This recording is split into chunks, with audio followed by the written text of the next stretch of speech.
Então, nós vamos, neste momento, nos conectando com os nossos irmãos do plano espiritual, que estão todos aqui para nos ajudar.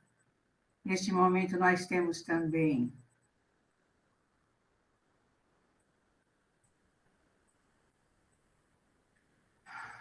a presença do nosso mentor.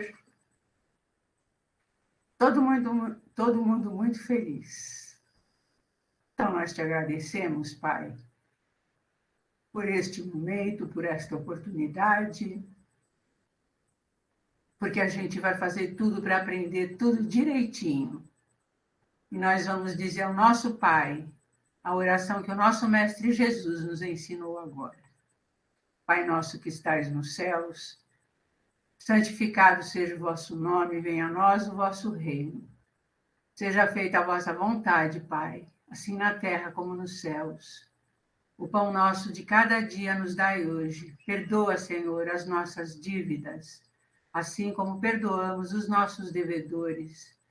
Não nos deixes cair em tentação e livra-nos sempre de cometermos o mal.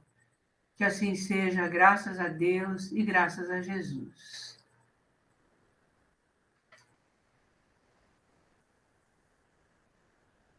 Nossa! Eu vi. Que bom, né? Que boa essa energia, que bom. Eu senti vi-lo, e vi-lo ele. Então, é muito bom ter você aqui conosco. Iniciamos mais um livro essa noite, né? Das obras de Kardec, que sejamos fortalecidos no nosso desejo de estudar, de conhecer, né? Nós vamos começar bem do começo mesmo. Nós vamos ler a introdução do Livro dos Médiuns. Espero que todos estejam com ele aí, né? Eu queria falar um pouquinho para vocês sobre o que foi, né? Esse livro é o segundo volume de codificação, né? Logo após a publicação do Livro dos Espíritos, a obra básica da doutrina, em 1857, o Kardec lançou em 1958, um ano depois, um livrinho, um livreto, né, que ele intitulou de Instruções Práticas sobre as Manifestações Espíritas. Era um livreto, era um ensaio, na realidade, para a elaboração do Livro dos Médiuns, né, que só pôde aparecer em 1861. Então, o Livro dos Médiuns foi publicado 4 anos depois, né? Quando ele publicou o Livro dos Médiuns, ele suprimiu esse livreto. Mais tarde, ele foi republicado também como se fosse um manual prático. Tá? Na realidade, a finalidade do Livro dos Médiuns não é formar médiuns, é desenvolver a parte prática da doutrina, porque o Livro dos Espíritos é a parte filosófica. Né? É assim, é como se fosse se desenvolver a prática em sequência à exposição teórica do Livro dos Médiuns, né? Por isso que Kardec falava que ele era a continuação do Livro dos Espíritos, tá? Mesmo porque, segundo o próprio escrito na introdução que a gente vai ler, este livro também pertence aos Espíritos. Eles que ditaram, foram eles que orientaram a elaboração desse livro. Eles o reviram mais de uma vez, modificaram inteiramente. A segunda edição de 1862 foi revista inteirinha pelos mentores, que é que ficou sendo como definitiva, né? E, apesar de escrito há 100 e tantos anos, o Livro dos Médiuns é atualíssimo, tá? Não existe nenhuma obra, espírita ou não, né, que verse, que fale sobre a fenomenologia mediúnica que possa superar ele. É um tratado, na realidade, que tem por fundamento uma pesquisa científica e a experiência, além de uma contribuição teórica dos espíritos, porque eles vão trazer essa contribuição na explicação de vários fenômenos e de problemas que ainda estão inacessíveis para a parte científica, para a pesquisa científica, porque o homem ainda não conseguiu chegar nessa parte, né? Essas explicações só foram aceitas por Kardec, na época que fez esse livro, na medida da sua racionalidade, porque Kardec era um excelente professor, mas ele, assim como ele fez com os espíritos, ele fez também com o livro dos médiuns, de acordo com um método de controle extremamente rigoroso que ele estabeleceu para o trabalho dele. Esse método vai ser explicado nesse livro, como ele usou. Pode ser examinado até hoje nas entrelinhas, nas minúcias, nos relatórios que ele deixou e nos registros que também foram publicados na Revista Espírita, que é um compêndio de publicações desde a fundação dessa revista Espírita também por Kardec, né? Tudo bem? Então, continuando aí, a gente está na introdução. Eu gostaria de saber, o ideal era que todo mundo, boa noite para quem não tem boa noite, todo mundo tivesse lido a introdução. A introdução é do próprio Kardec, e ele levanta pontos muito interessantes nessa introdução. Todo mundo leu essa introdução ou não? Preciso de sinceridade aqui. E se as pessoas não leram, nós vamos ter que ler ela todinha. Não é? O que vocês acham? Podem falar. Vamos ler? Então, bora lá.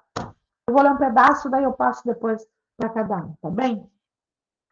Todos os dias, a experiência nos traz a confirmação de que as dificuldades e os desenganos com que muitas pessoas se topam na prática do espiritismo se originam da ignorância dos princípios dessa ciência. Olha, ele trata o espiritismo também como uma ciência, né? E feliz nós nos sentimos de haver podido provar que o nosso trabalho feito com o objetivo de precaver os adeptos contra os escolhos, ou seja, contra a porcaria, né, de um viciado, daquele um iniciante, produz frutos e que a leitura desta obra deve muitos o terem logrado evitados. Isto é, eles que se ocupam com o espiritismo, o desejo de poder impor-se em comunicação com os espíritos. Inclusive, é uma das dúvidas e um dos medos de todos aqueles que entram em contato com a doutrina espírita. Esta obra se destina a lhes abrir o caminho, clarear o caminho, levando-os a tirar proveito dos nossos longos e laboriosos estudos, porquanto muito falsa ideia formaria aquele que pensasse bastar para se considerar perito nesta matéria, saber colocar os dedos sobre uma mesa a fim de fazê-la mover-se, ou segurar um lápis a fim de escrever. É simples, mas não é simples assim. Enganar-se-ia igualmente quem supusesse encontrar nesta obra uma receita universal e infalível para formar médiuns. Isso não existe, não tem receita para isso. Se bem que cada um traz em si germe das qualidades necessárias para se tornar médium. Todos nós somos, né?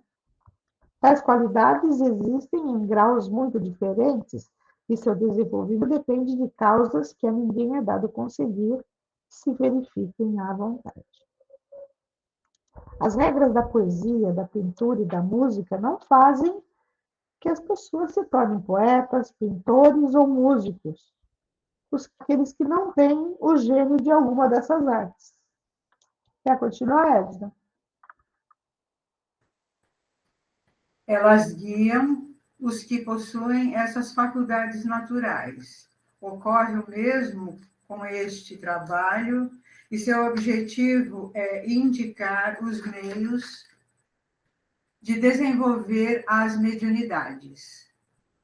Aí embaixo tem, pelo menos no meu livro tem, toda vez que tem uma marquinha, embaixo tem a explicação do termo, tá? É muito interessante, muito importante que vocês leiam tudo para a gente poder desenvolver depois, né?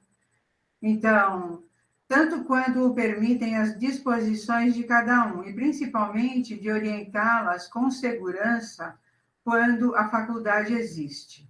Mas esse não é o objetivo único a que nos propusemos. O que ele quis dizer aqui é que todos nós, a gente não aprende, por exemplo, a fazer poesia através de regras. É preciso que já haja alguma coisa dentro de nós desenvolvido para que a gente seja poeta.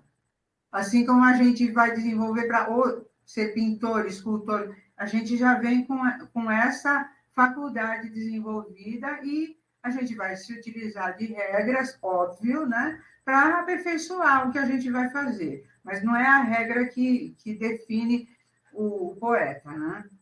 Além dos médiuns propriamente ditos, há uma multidão de pessoas que aumenta todos os dias, que se ocupam das manifestações espíritas, guiá-las em suas observações, assinalar-lhes os obstáculos que podem e devem necessariamente encontrar uma nova ciência, iniciá-las na maneira de conversar com os espíritos, indicar-lhes os meios de ter boas comunicações. É esse o campo que devemos abranger sob pena de fazermos algo incompleto. Não será, portanto, surpreendente encontrar em nosso trabalho esclarecimentos que, à primeira vista, parecerão estranhos. A experiência mostrará sua utilidade. Depois de tê-lo estudado com cuidado, poderemos compreender as manifestações e a linguagem de alguns espíritos, que nos parecerão menos estranhas, como instrução prática não se destina exclusivamente aos médiuns, mas a todos os que observam os fenômenos espíritas e lidam com eles. Então, não é só para médium, é para todo mundo que está interessado na doutrina espírita e entender como é que ela funciona, né? E essa questão da mediunidade. Algumas pessoas desejariam que publicássemos um manual prático mais resumido, contendo em poucas palavras a indicação dos processos a seguir para se comunicar com os espíritos. Imaginam que um livro dessa natureza, podendo ser distribuído em profusão por um preço baixo, seria um fator poderoso de propaganda, multiplicando os médiuns. Quanto a nós, vemos uma obra desse teor mais nociva do que útil, pelo menos para o momento. A prática do espiritismo requer alguns cuidados e não está isenta de inconvenientes, que só um estudo sério e completo pode prevenir.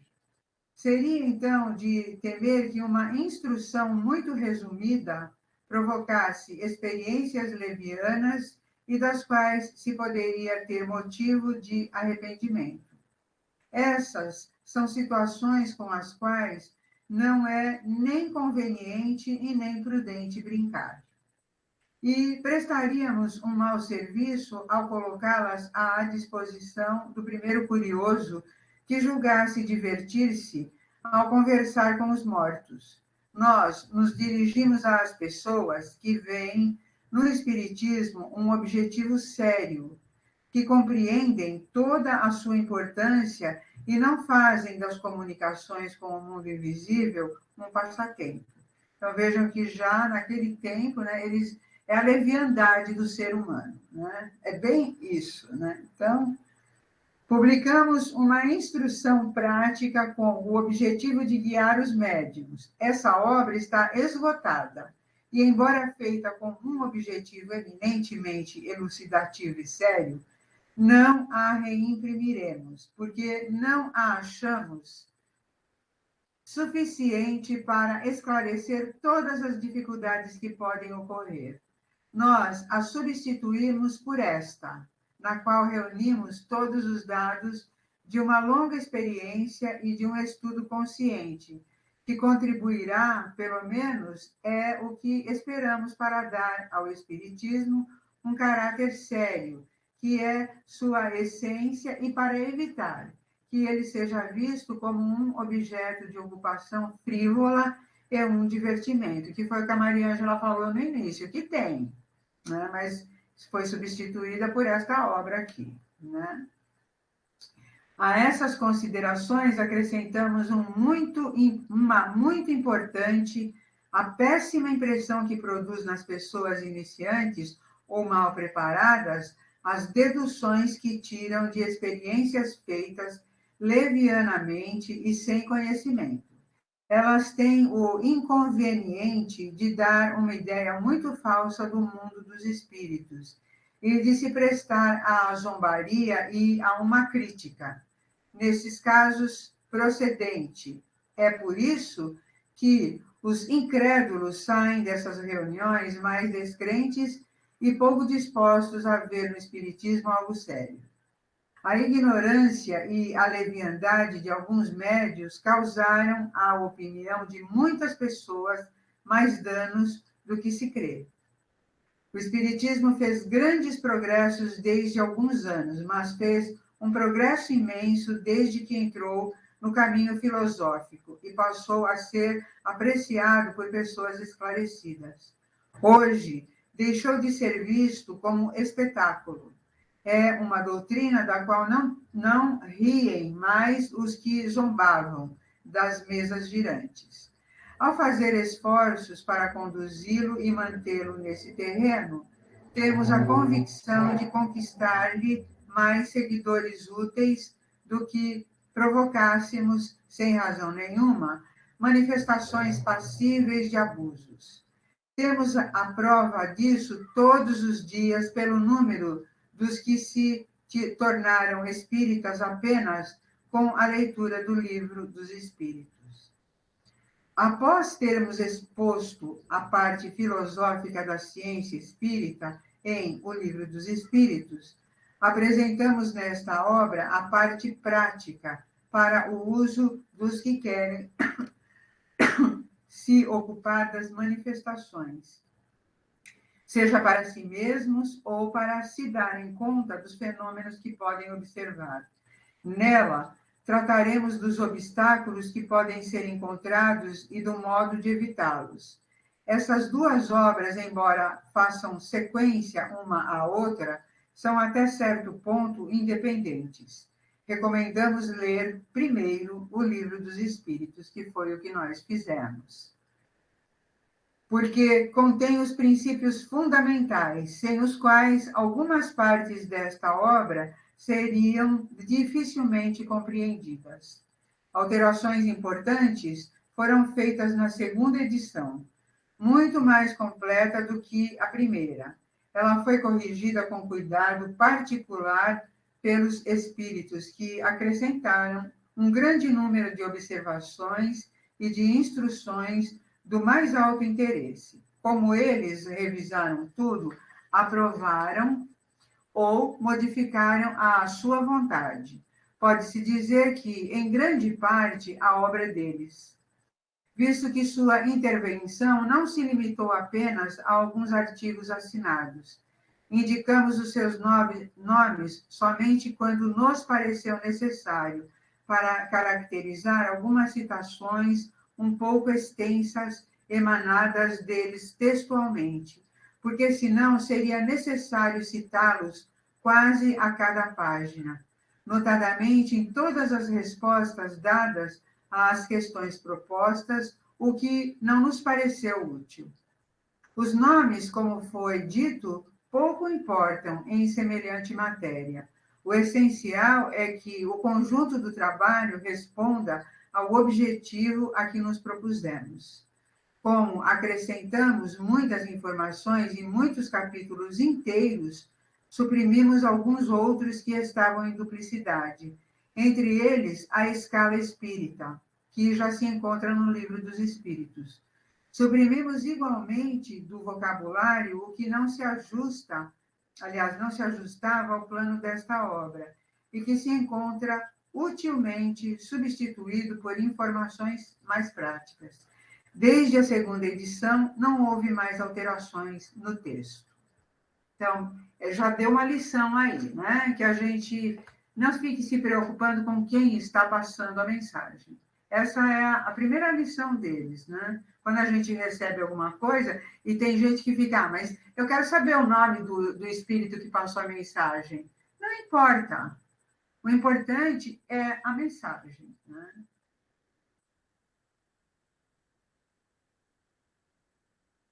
Muito bem.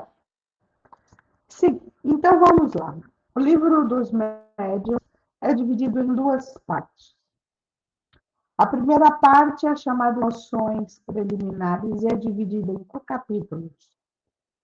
Há espíritos do maravilhoso e do sobrenatural, do método e dos temas. A segunda parte, que vai falar das manifestações espíritas, e tem 32 capítulos. Tá? Então, nessa parte, tem muitas questões que foram feitas como perguntas e respostas, né? A primeira parte, opa, tem gente me chamando aqui, mas tudo bem. Então, nós vamos começar hoje nas noções preliminares. Eu até orientei vocês seria interessante que vocês lessem, né?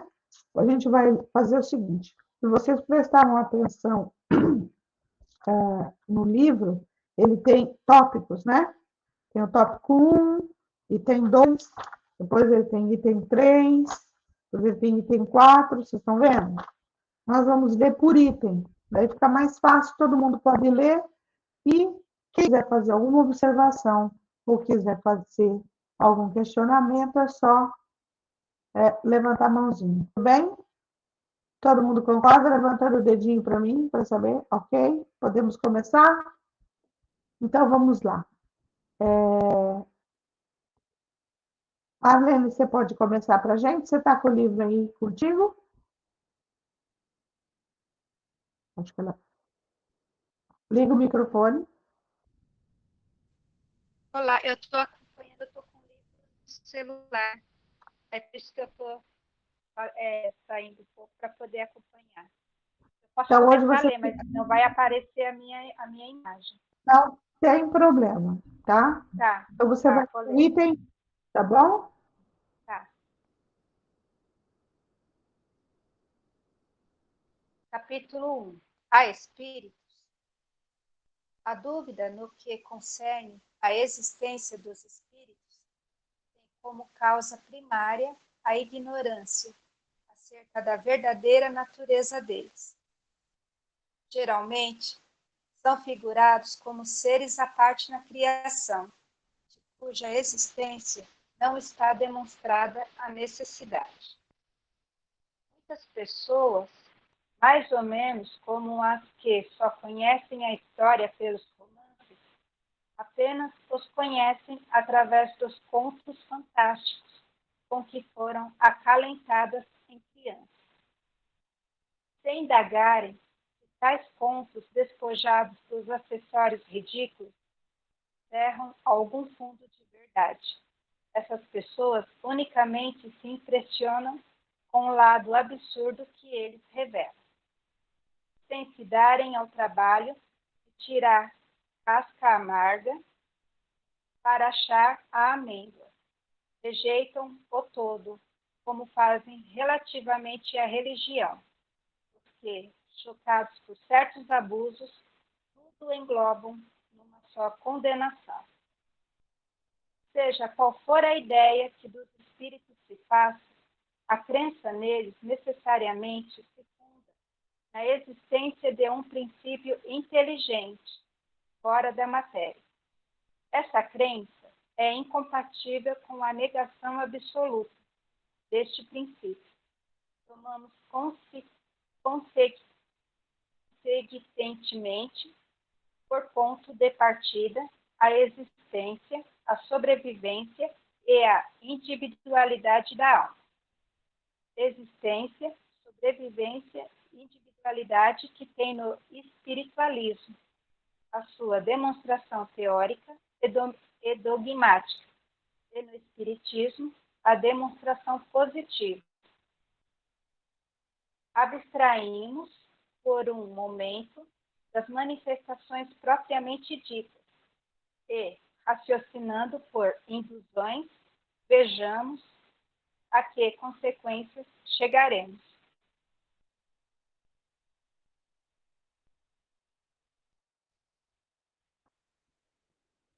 Quer fazer alguma observação, Marlene? Não, Edna? obrigada. Não, eu acho que está claro, né? A gente está iniciando, né? A gente vai começar a ter, eu acho, né? Dúvidas e daqui mais ou menos umas 2 ou 3 perguntas, né? Agora ainda está. Então, há espíritos? Sim. Seja qual for a ideia de espíritos que nós façamos, a crença neles, baseada na existência de que existe um princípio inteligente fora da matéria. Se existe um princípio inteligente fora da matéria, então tem que ter alguém que comanda aquilo ali. Porque a matéria em si, né, a caneta é morta. Se essa caneta se mexe, é porque tem um princípio inteligente que causa um efeito inteligente. É isso que ele está falando. Tudo bem? Eu vou ler o número 2. Nossa, é enorme. Meu Deus. Vou ler uma página só, depois alguém me lê. Desde que se admite a existência da alma e a sua individualidade após a morte, forçoso é também se admita, primeiro, que a sua natureza difere do corpo. Isso aí é fato.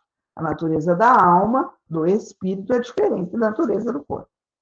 Visto que, separada deste, deixa de ter as propriedades peculiares ao corpo. Segundo, que goza da consciência de si mesma, pois é passível de alegria ou de sofrimento, sem o que seria um ser inerte, caso em que possuí-la de nada nos valeria. Admitido isso, tem-se que admitir que essa alma vai para alguma parte, que vai ser que venha a ser feito dela, para onde ela vai. Então, eu acredito na existência da alma, na individualidade depois da morte. O que estraga é o corpo. Não são feitos da mesma matéria, são feitos de matérias diferentes. Tá?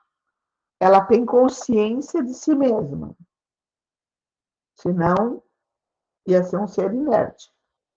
Se eu admito tudo isso, eu tenho que admitir que essa alma vai para algum lugar. O que é feito dela depois?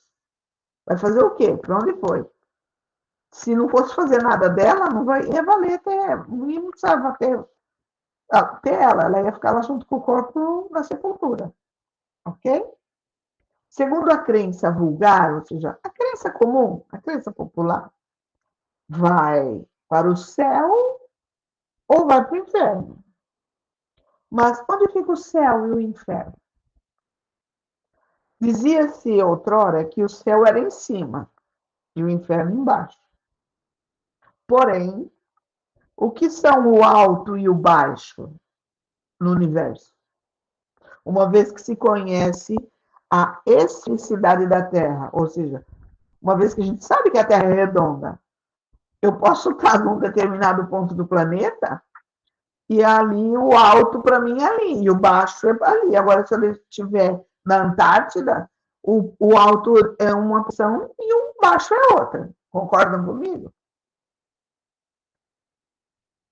O movimento dos astros, movimento que faz com que em dado instante está no alto, esteja 12 horas depois embaixo.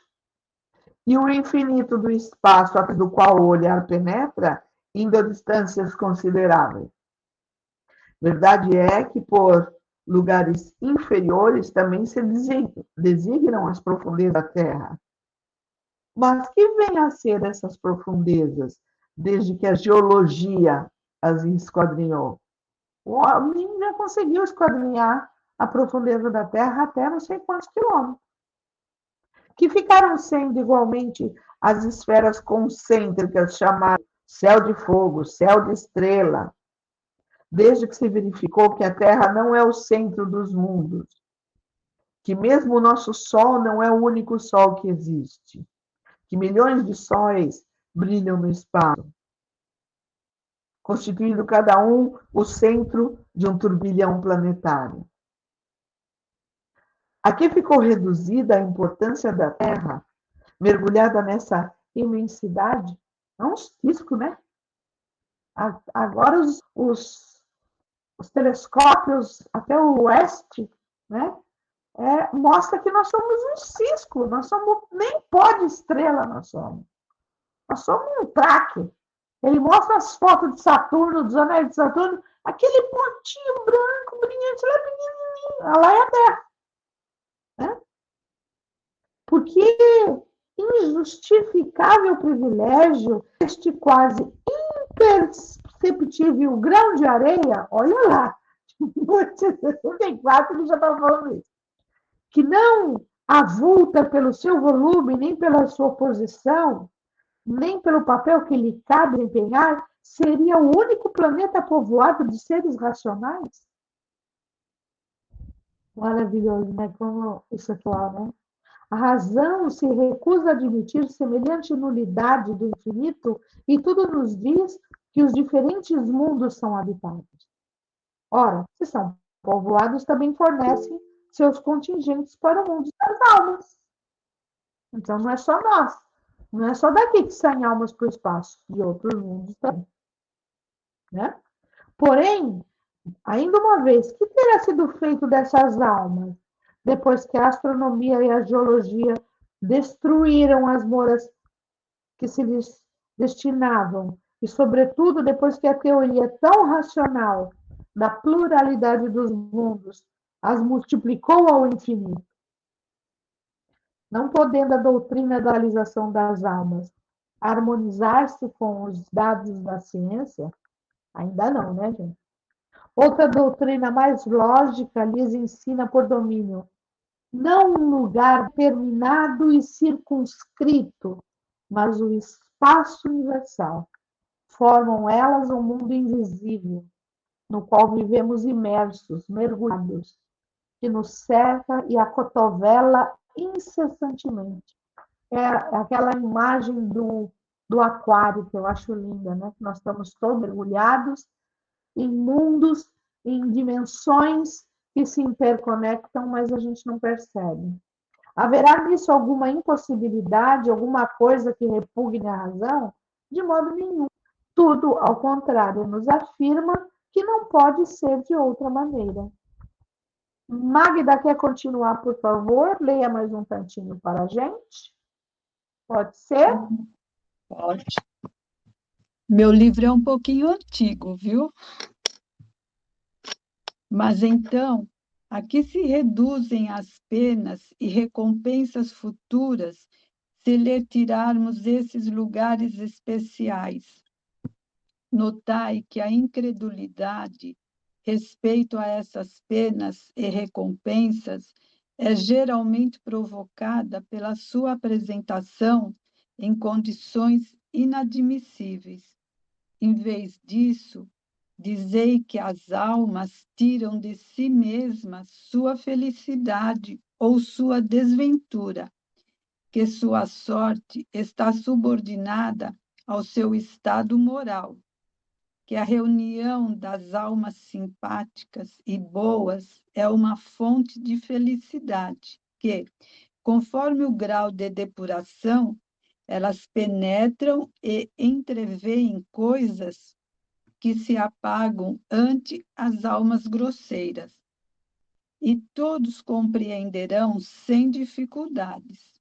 Dizei ainda que as almas não alcançam o degrau supremo senão pelos esforços que tenham feito por se melhorarem, após uma série de provas que lhes servem à depuração, que os anjos são almas chegadas ao último degrau, que todos podem atingir com boa vontade, que os anjos são mensageiros de Deus, encarregados de velar pela execução de seus desígnios em todo o universo, que se sentem felizes com essas missões gloriosas. Assim, dareis à sua felicidade um objetivo mais útil e mais atraente que o de uma contemplação perpétua. Dizei, por fim, que os demônios não passam de almas malévolas, ainda não depuradas, mas que, como as outras, elevar-se-ão. E isto parecerá mais conforme à justiça e à bondade de Deus do que a doutrina dos seres criados para o mal e perpetuamente votados ao mal. Ainda uma vez, aqui está aquilo que podem admitir o mais severo raciocínio, a mais rigorosa lógica e, numa palavra, o bom senso. Ora, essas almas que povoam o espaço são precisamente o que chamamos espíritos. Estes não são mais do que as almas dos homens, despojadas de seu invólucro corpóreo. Se os espíritos fossem seres à parte, sua existência seria mais uma hipotética. Se, porém, admitirmos a existência das almas, forçoso é admitir os espíritos, que são as mesmas almas. Se admitirmos que as almas estão em toda parte, outro tanto devemos admitir quanto aos espíritos. A existência destes não poderia ser negada sem a correspondente negação da existência daquelas. É certo que isto não passa de uma teoria. Espera um pouquinho. Que agora é um outro item, né? Nós vamos trocar de leitor. Almas e espíritos, o que ele quis dizer, são a mesma coisa, né? Se você nega a existência de almas, você está negando a existência de espíritos. Basicamente é isso. Isso a gente já viu no nosso estudo, no livro dos Espíritos. Então, ele só está confirmando nesse capítulo, tá? Está acabando ali na frente. Rodrigo, você está com o livro aí, você pode ler o item 3 para a gente? Posso sim. Isto não passa, é certo, de uma teoria mais racional do que a outra. Porém, já é muito bom que seja uma teoria que nem a razão nem a ciência repelem. Acresce que, se os fatos a corroboram, tem ela, por si, a sanção do raciocínio e da experiência. Esses fatos se nos deparam no fenômeno das manifestações espíritas que, assim, constituem a prova patente da existência e da sobrevivência da alma. Muitas pessoas há, entretanto, cuja crença não vai além deste ponto, que admitem a existência das almas e, conseguintemente, a dos espíritos, mas que negam a possibilidade de nos comunicarmos com eles, pela razão, dizem, de que seres imateriais não podem atuar sobre a matéria. Esta dúvida assenta na ignorância da verdadeira natureza dos espíritos, dos quais, em geral, fazem ideia muito falsa, supondo-os erradamente seres abstratos, vagos e indefinidos, o que não é real. Figuremos, primeiramente, o espírito em união com o corpo. Ele é o ser principal, pois que é o ser que pensa e sobrevive. O corpo não passa de um acessório seu, de um invólucro, uma veste que ele deixa quando usada. Além desse invólucro material, tem o espírito um segundo semimaterial, que o liga ao primeiro. Por ocasião da morte, despoja-se deste, porém, não do outro, a que damos o nome de perispírito. Esse invólucro semimaterial, que tem a forma humana, constitui para o espírito um corpo fluídico, vaporoso, mas que, pelo fato de nos ser invisível no seu estado normal, não deixa de ter algumas das propriedades da matéria. O espírito não é, pois, um ponto, uma abstração. É um ser limitado e circunscrito, ao qual só falta ser visível e palpável para se assemelhar aos seres humanos. Por que, então, não haveria de atuar sobre a matéria? Por ser fluídico seu corpo? Mas onde encontra o homem os seus mais possantes motores, senão entre os mais rarificados fluidos, mesmo entre os que se consideram imponderáveis, como, por exemplo, a eletricidade? Não é exato que a luz imponderável exerce a ação química sobre a matéria ponderável? Não conhecemos a natureza íntima do perispírito. Suponhamo-la, todavia, formada de matéria elétrica ou de outra tão sutil quanto esta, porque, quando dirigido por uma vontade, não teria propriedade idêntica à daquela matéria? Aí ele dá uma explicação rápida e clara da capacidade do espírito comunicar-se com a matéria, conosco aqui encarnados, apesar do espírito ser imaterial, como ele diz, né? Acontece que essa frase é muito importante para a gente, ó. O espírito não é uma abstração, é um ser, o espírito é um ser limitado e circunscrito, ao qual só falta ser visível e palpável para se assemelhar aos seres humanos. Tá? Palpável aos seres humanos para ser visível. Então, ele é circunscrito, ele tem uma determinada forma. Na realidade, a nossa forma humana, ela é a cópia do nosso perispírito, tá? Não é o perispírito que tem a nossa cópia. Ok? Então, essa matéria semimaterial, que é o corpo do espírito, que a gente chama de perispírito, é fluídica, feita de um fluido que nós ainda não conhecemos, e é esse fluido que interfere na matéria, sim, e é ele que permite que o espírito entre em contato com a matéria. Aqui ele até faz uma comparação, não se conhece a natureza do perispírito, pode ser elétrica, pode ser sutil como algum gás, nós não sabemos do que ele é feito. A gente vai estudar mais para frente fluidos cósmicos, né? E a gente sabe que ele é feito de um fluido bem rareito, né? É parte do fluido universal. Agora, se o espírito utiliza isso como se fosse uma veste, em função da vontade do espírito, né, é capaz de ter movimento e influenciar a matéria assim. Tá?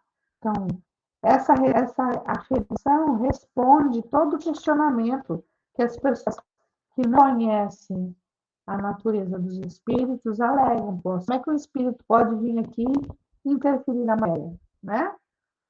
Porque, na verdade, não é o espírito que vem no meu corpo e fala por mim.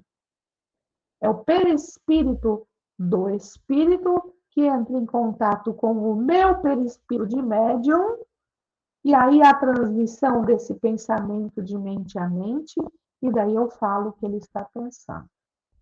Tá? Não existe um espírito entrar dentro do meu corpo e falar com a minha boca, porque dois espíritos não ocupam o mesmo corpo. E nenhum espírito pode sair do meu corpo e o outro entrar, porque daí senão esses corpos aqui morrem.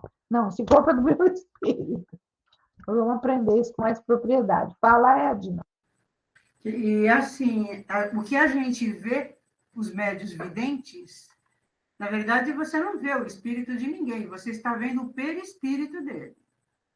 A gente usa o termo eu estou vendo um espírito, Mas a gente não está vendo espírito, a gente está vendo o perispírito, ok? Bem oportuna essa afirmação sua. Quando os médiuns videntes falam, eu vi o espírito de seu mentor, tá? Tem, é um senhor alto de barba isso, ou é uma chinesa, uma japonesa, ele está vendo o perispírito que esse espírito se apresenta, porque o espírito é uma centelha de luz. É uma centelha de luz. Ele não tem forma. Usa o perispírito para ter uma forma circunscrita. E daí que eu falo. Por isso que nós temos essa forma humanoide da matéria. Porque aqui neste ano da Terra, o perispírito dos espíritos que estão reencarnados aqui tem essa forma.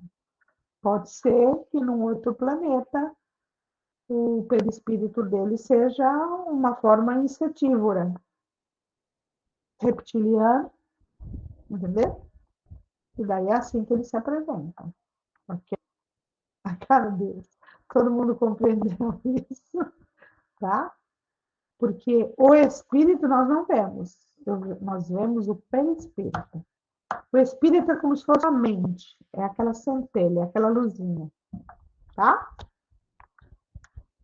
Lucineide, quer ler o número 4 para mim, para a gente, por favor? E daí a gente encerra no número 4 hoje. Ou, de repente, até termina. Acho que talvez a gente termine. Tá ok. A existência de Deus e da alma, consequência uma da outra, constitui a base de todo o edifício do espiritismo. Antes de aceitarmos qualquer discussão espírita, temos de assegurar-nos se o interlocutor admite essa base. Se ele responder negativamente às perguntas: crê em Deus? Crê na existência da alma? Crê na sobrevivência da alma após a morte? Ou se responder simplesmente: não sei, desejava que fosse assim, mas não estou certo, que geralmente equivale a uma negação delicada, disfarçada para não chocar bruscamente o que ele considera preconceitos respeitáveis. Seria inútil prosseguir. Seria como querer demonstrar as propriedades da luz a um cego que não admitisse a existência da luz. As manifestações espíritas são os efeitos das propriedades da alma. Assim, com semelhante interlocutor, se não quisermos perder tempo, só nos resta seguir outra ordem de ideias, admitidos os princípios básicos não apenas como probabilidade, mas como coisa averiguada, incontestável. A existência dos espíritos será uma decorrência natural. Não adianta, né, você querer forçar a pessoa a acreditar em algo que ela não acredita. A gente parte muito das crenças, muitas vezes, né, eu penso que tem que ter um significado para a gente, que se aquilo não tiver um significado, um sentido, a pessoa pode vir falar, pode vir de outras pessoas, mas aquilo não ecoa. Exatamente. Por isso que ele fala, você crê em Deus? Você acredita que é uma alma? Você acredita que essa alma sobrevive após a morte? Se ela falar sim, então daí continua.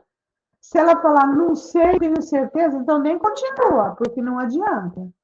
Porque se a pessoa não tem essa convicção dentro dela, você pode provar por A mais B que essa manifestação é espiritual, o espírito está se comunicando, ela pode ver uma materialização de um vaso na frente dela, feita pelo ectoplasma doado dos presentes e manipulada por um espírito, ela não vai acreditar, porque não vai ecoar dentro dela, né? Então, eu preciso estar convicto Por isso que a base de tudo são essas 3 perguntas. Você acredita em Deus? Nesse ser que está maior do que tudo, controlando o universo, nessa força? Não é Papai Noel de barbinha, não. Nessa força maior do universo, tá? Você acredita que você tem uma alma e que essa alma sobreviva, né? Após a morte, não. Para mim, morreu, acabou, não tem mais nada. Então, continua a conversa. Não adianta você querer debater, porque não vai ecoar. O Lucineiro tem toda a razão. Vocês concordam? Vamos lá. Débora, você está com o livro aí? Você quer ler o item 5 para a gente? Pode ler? Posso sim. Resta agora a questão de saber se o espírito pode comunicar-se com o homem, isto é, se pode com este trocar de ideias. Por que não? O que é o homem, senão um espírito aprisionado? Desculpa, tocou aqui. O que é o homem, senão um espírito aprisionado num corpo? Porque não há de o espírito livre se comunicar com o espírito cativo, com um homem livre e encarcerado? Desde que admitis a sobrevivência da alma, será racional que não admitais a sobrevivência dos afetos? Deixa eu aumentar um pouquinho.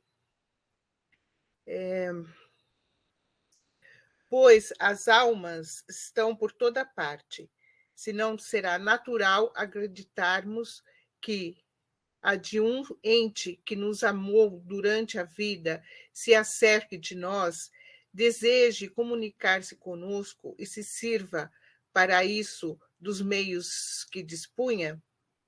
Enquanto vivo, não atuava ele sobre a matéria do seu corpo? Não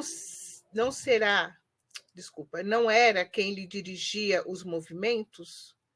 Por que razão, depois de morto, entrando em acordo com um outro espírito ligado a um corpo, estaria impedido de se utilizar deste corpo vivo para exprimir o seu pensamento do mesmo modo que o mudo pode servir-se de uma pessoa que fala para fazer-se compreendido?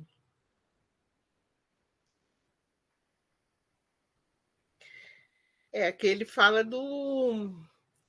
se a gente acredita, né, na existência depois da morte, e se a gente sabe que existe, porque ele não poderia utilizar, né, de uma pessoa, um médium, no caso, para se comunicar, né? Ele poderia, por que não?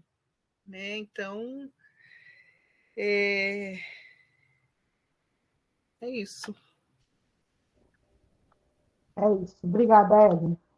Eu vou ler os 6 agora, para a gente encerrar. Avaliamos por um instante dos fatos que, ao nosso ver, tornam incontestável a realidade dessa comunicação. É o que ela falou no item 5, né? Admitamos-la apenas como hipótese.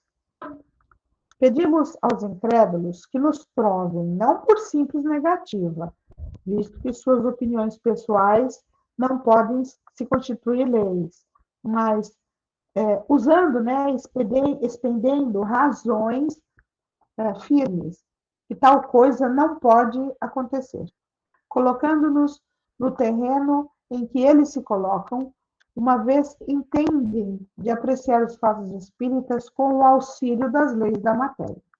Que tirem desse arsenal qualquer demonstração matemática, física, química, mecânica, fisiológica e provem por A mais B, partindo sempre do princípio da existência e da sobrevivência da alma. Então, ele pede que as pessoas incrédulas provem através dessas ciências que ele falou, partindo sempre de um ponto A para um ponto B, baseado no princípio da existência da sobrevivência da alma. Primeiro, que o ser pensante que existe em nós durante a vida não pensa mais depois da morte. Me provem isso. mas consciência. Segundo, que se continua a pensar, está inibido de pensar naqueles a quem ele amou enquanto vive. Terceiro, que se pensa neles, não cogita de se comunicar com eles, ou seja, não tem vontade de falar com eles. Me provem. Me provem que, podendo estar em toda parte, não pode estar ao nosso lado. Me provem. Por qualquer demonstração matemática, física, química. Me provem que, podendo estar ao meu lado, não pode comunicar-se conosco. Me prove que não pode, por meio do seu envoltório fluídico, atuar sobre a matéria inerte. Que, sendo-lhe possível atuar sobre a matéria inerte, não pode atuar sobre um ser animado. Só pode atuar na matéria inerte. No ser animado, ele não pode. Que, tendo a possibilidade de atuar sobre um ser animado, não lhe pode dirigir a mão para fazê-lo escrever. Me prova. Pela matemática, pela física, pela química. Me prove que, por fazê-lo escrever, não lhe pode responder as perguntas, nem lhe transmitir os seus pensamentos.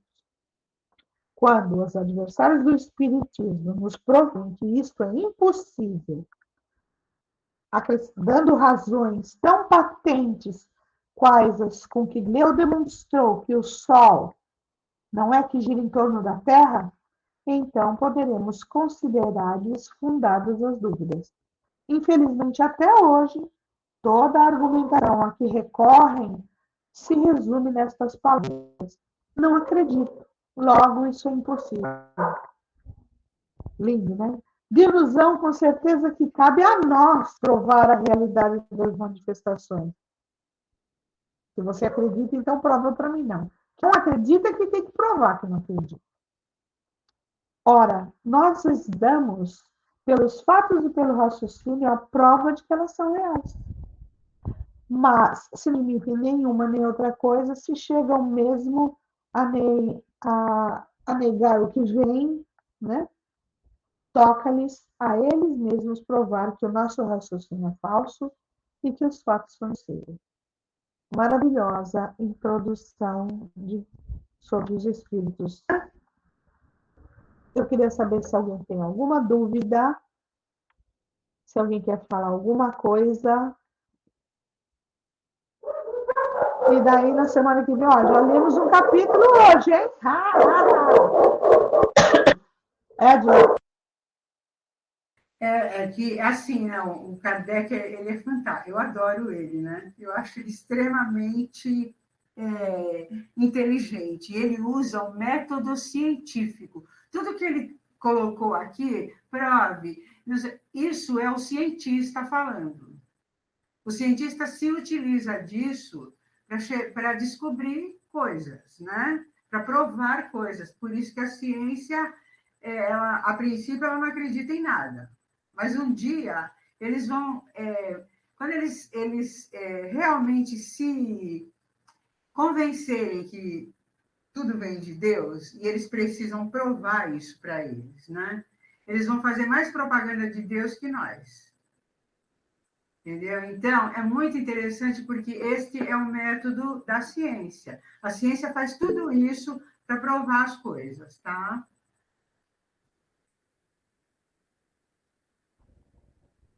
Pode falar, Débora. Oi. Só uma coisinha, né? A gente fica, depois que a gente vê e estuda, começa a ampliar nosso conhecimento, a gente vê, naquela época, né, quando foi escrito esse livro, que foi passado para Kardec, ele já tinha uma noção. E hoje, depois de todo esse tempo, a ciência, através da ciência, já está se comprovando, né? A gente vê estudos através da física quântica, que tudo que foi falado naquela época está se provando isso, que nada existe por acaso, né? Tudo tem uma explicação. E através de todos esses fenômenos que se passa através da mediunidade, da existência, né, de outras coisas, as possibilidades que a gente pode fazer, né, está tudo ali. Cada dia se descobrindo mais, cada dia se revelando, descobrindo não, né? Se revelando as coisas que falavam. Se a gente for ver as obras de André Luiz, né, as coisas que ele falava há 50, 70 anos atrás, hoje em dia está se provando através de ciências, através da medicina, né? Tudo ali. Só é nomeado diferente. Eles falavam de um jeito antes e hoje eles usam outro nome para explicar tudo aquilo que ele falava naquela época. Então, hoje em dia se pode, sim, se provar muitas coisas. Mas, como ele disse, só falta as pessoas crerem nisso, né? Mostrar, porque muitas vezes está ali na cara das pessoas e as pessoas ainda não dão um braço a torcer. Né? Parece que coloca aquele véu, aquela coisa que não, eu tenho razão e tudo isso que vocês estão falando é tudo, né, uma coisa que não... Mas está aí. Né? A descoberta de outros mundos, né, que nem você falou, no começo, através dos telescópios que hoje estão muito mais adiantados do que um tempo atrás, já estão descobrindo outros mundos, se descobrindo até de existências, né? Porque vida em outros planetas, não importa qual tipo de vida, né? Que já foram descobertos. Então, vai ser tudo muito amplo, né? Tudo muito... É isso que é maravilhoso, né? Que a gente vê ele falando há mais de 100 anos atrás, André Luiz, há mais de 70 anos atrás, falando as coisas hoje que estão se provando. Né? Então, como duvidar disso? Fala para mim. É isso. É muito interessante, porque as coisas vêm no tempo certo, né? A gente sempre leu isso na doutrina e vai continuar lendo isso, muito, muito, muito. Hoje, a ciência médica, especialmente a ciência na área da saúde, já, já, já atesta a veracidade da energia doada de pessoa a pessoa. Então, o fato do reiki, dos passes, da doação de energia colorida, inclusive da cromoterapia, isso já é atestado pela ciência médica, né? Já é atestado pela ciência médica a doação de energia de amor através de visitas amorosas a animais, a pacientes que estão em tratamentos oncológicos, a pacientes que sofreram acidentes, que estão com longas internações, ou a pacientes que estão em casas de saúde idosos, né, que estão afastados dos familiares. A ciência já admite que as visitas fazem com que o organismo produza determinadas quantidades maiores de endorfina, que ajudam os pacientes a sararem mais rápido. A ciência já testou isso. Porque nós somos energia e tudo é energia. A ciência trabalha isso.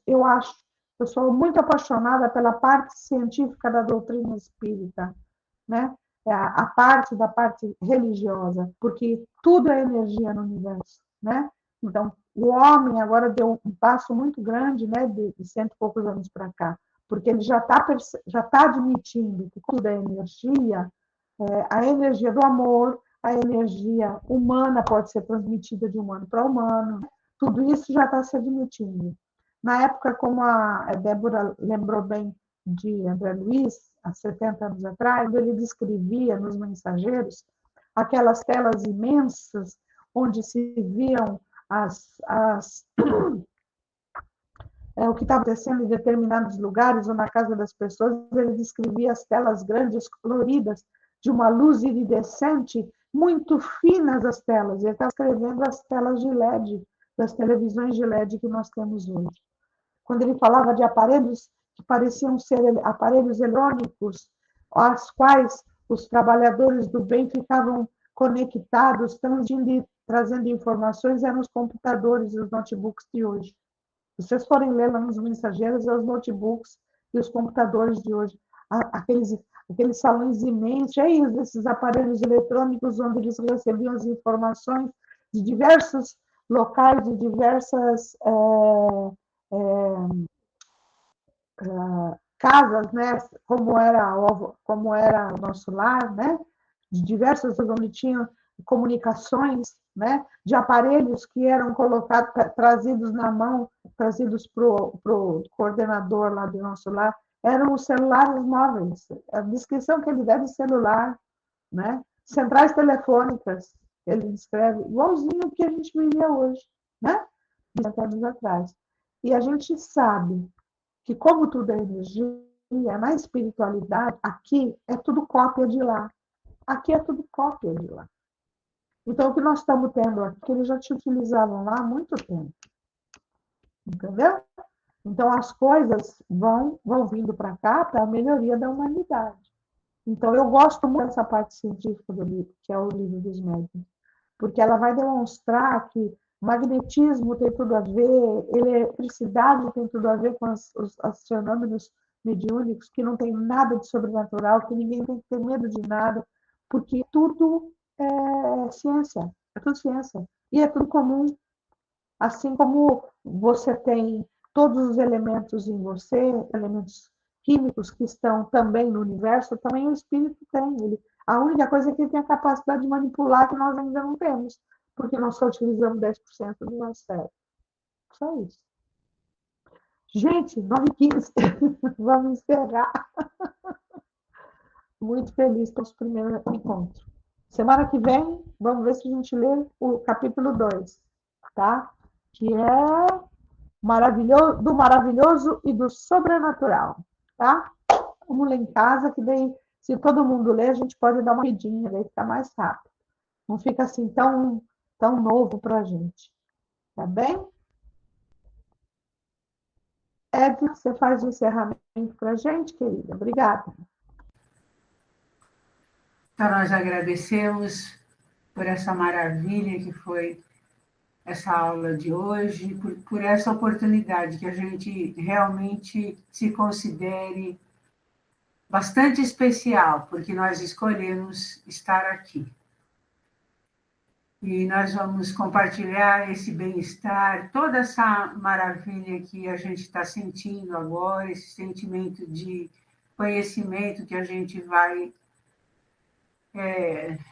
clareando a nossa consciência, né, para entrar em contato com esses conhecimentos. A gente agradece e esse bem-estar a gente vai compartilhar, vibrando pela paz do universo, por todas as moradas da casa do Pai, pelo nosso planeta azul, por toda a humanidade que se compõe de pessoas, de famílias, nossos irmãos, que nós possamos ser fraternos, que a gente possa caminhar com mais calma, com mais certeza de que Deus está sempre no controle de absolutamente tudo, que a gente confie no nosso Pai, porque tudo vai caminhando, mesmo que às vezes pareça muito sofrido, tudo vai caminhando para um fim muito bom.